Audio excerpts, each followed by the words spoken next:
실거주 의무 3년 이후에 입주 앞둔 둔촌 주거 숨통 트였다라고 합니다.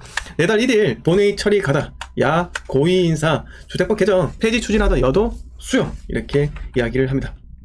자 일단 총선 이후로 미루자. 총선 이후로 미루자 이런 것 같아요.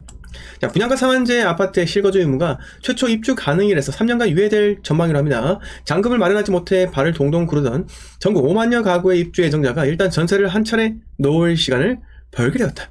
자, 무슨 말일까요? 더불어민주당 원내 핵심 관계자는 26일 실거주 의무가 시작되는 시점을 현행 최초 입주 가능일에서 최초 입주 가능일로부터 3년 이내로 바꾸는 쪽으로 주택법을 개정할 계획이라고 밝혔다. 당초 실거주 의무 폐지를 추진하던 여당도 민주당이 제시한 타협안을 받아들이겠다는 입장이다.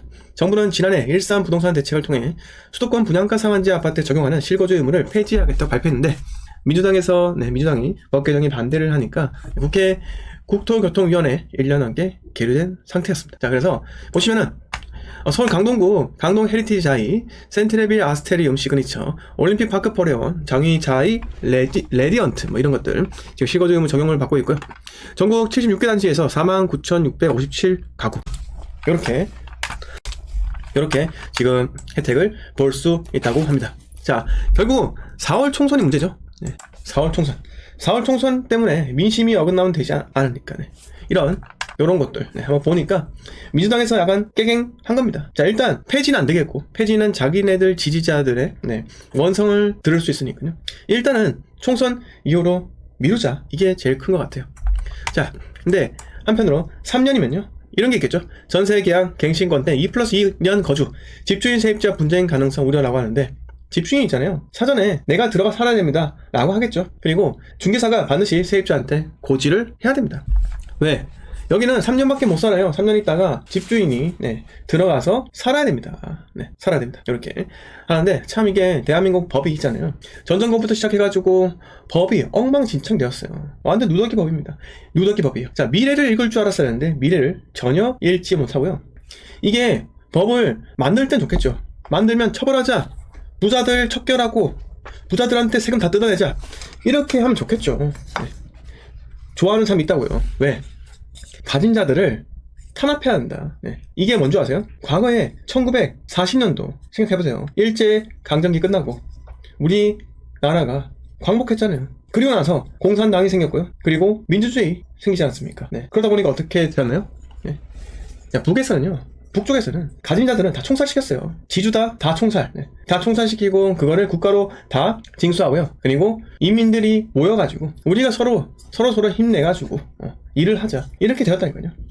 근데 생각해보세요. 그렇게 배급제가 되면 이상주의죠. 근데 배급제가 될 수 없잖아요. 왜? 일부 전체 99%는요 힘들게 어렵게 사는데 1%는요 호화롭게 삽니다. 그게 보통의 대한민국 보세요. 대한민국에 무주택자가 많아요? 아니면 1주택 이상이 많습니까? 1주택 이상이 많습니다.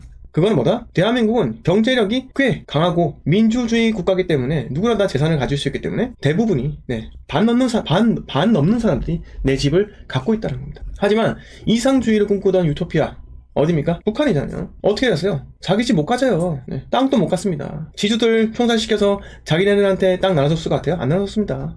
일을 시켰죠. 대대손손 노동자는요 노동자를 낳습니다. 참 이게 엉망진창이었던 것 같아요.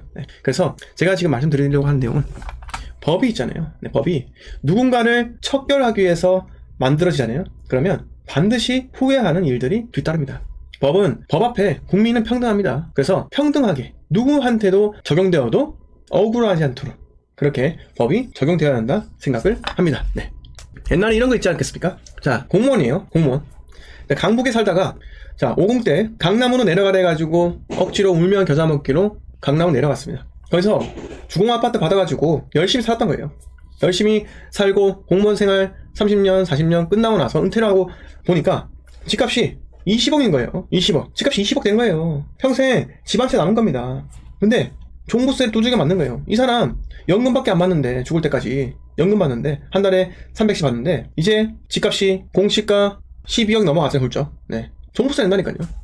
이런 분들은 가진 자기 때문에 척결해야 되나요? 아니잖아요. 이분은 그냥 제자리에서 국가가 시킨 대로 열심히 일해서 집을 얻고 거기서 자식들 낳고 교육시키고 30년 40년 견뎠더니 집값이 올라간 겁니다. 자연스럽게. 이런 사람들은 구제를 해줘야죠. 근데 지난 정권 때 어땠습니까? 종부세 1주택자도 종부세 두들겨 팼잖아요. 네, 정말 힘들었죠. 네, 그래서 법은 제정할 때 참 고민을 많이 해야 한다. 네, 절대로 누군가를 보복하기 위해서, 누군가를 죽이기 위해서 법이 제정된다면 정말 다수가 아주 큰 피해를 볼 수가 있다라고 생각이 듭니다. 자, 그래서 실거주 의무 유예, 3년 유예가 이제 급한 물 끄자, 여야가 이제 합의를 할 것 같다, 이렇게 이야기하고 있고요. 자, 26일 오늘자 이렇게 해서 긴급으로 단독 뉴스가 나왔습니다. 자, 그래서 이렇게 실거주 의무 3년 유예가 되는 데도 불구하고 되지만 이렇게 되지만 결국은 세입자와 집주인 간의 분쟁 가능성도 있다. 네, 이렇게 말씀을 드리고 싶고요. 이게 실질적으로 부동산 시장에 큰 영향이 있을까? 큰 영향은 없습니다. 네. 자, 이렇게 오늘 첫 번째 뉴스 마치고요. 자, 서울까지 30분 GTX 발표 하루 만에 3천만원 뛰었다. 이렇게 뉴스가 나왔습니다. 자, 말씀드리기 전에 자, 미조님께서 북게 좋아하는 사람들 다 북으로 쫓아내면 좋겠습니다. 네, 맞습니다. 네. 자, 이상주의가 실현될까요? 자, 미조님 그거 아세요? 그 전대협 있죠, 전대협. 미주호님 세대는 그 전대협이 그 학생운동, 민주화 운동인가요? 네. 그걸로, 한창 뭐라고 해야 될까요? 정부와 국가와, 이 대학생 연합회 간의 충돌이 있었던 시대로 제가 생각이 되는데, 맞나요? 자, 그때, 임모씨 있죠, 임모씨. 임모 남매가 있습니다. 네. 임땡땡하고요. 네. 임땡땡양. 네. 이렇게 두 명이 있어요. 이 사람들이 북으로 갑니다. 여러분. 네. 맞습니다. 네. 미주호님. 북으로 가요. 북으로 가서 김일성이를 만납니다. 김일성이. 그리고 김일성이 얘기해요. 임땡땡 양한테 같이 내래 동지 이렇게 했겠죠. 동부라 했을까요? 네. 수경동지 우리 같이 북에서 행복하게 잘 살아보자고. 네. 이렇게 했는데 뭐라고 했는 줄 아십니까? 네. 수령동지 저는 남에서 운동을 하겠습니다. 거절했잖아요. 이렇게. 네. 이 사람들도 알거든요. 거기가 유토피아가 아니라는 걸 알고 있습니다. 그래서 김일성이가 같이 살자니까 싫은 거예요. 왜? 그때 1980년도는요, 대한민국이 엄청나게 경제성장 하던 시대였습니다. 네. 자, 이번에 서울의 봄, 그 영화 있잖아요. 서울의 봄이 나오고 나서, 그 전의 영화들, 그때 그 사람들, 또는 남산의 부장들, 이렇게, 박정희 그 암살이랄까요? 암살 시에 뭐라고 표현해서 제가 정확하게 모르겠는데, 하여튼, 그 사건들 다시 조망을 받았다고요. 네. 조명을 받았습니다. 근데, 사람들이요, 박정희라고 하면, 이 독재자다.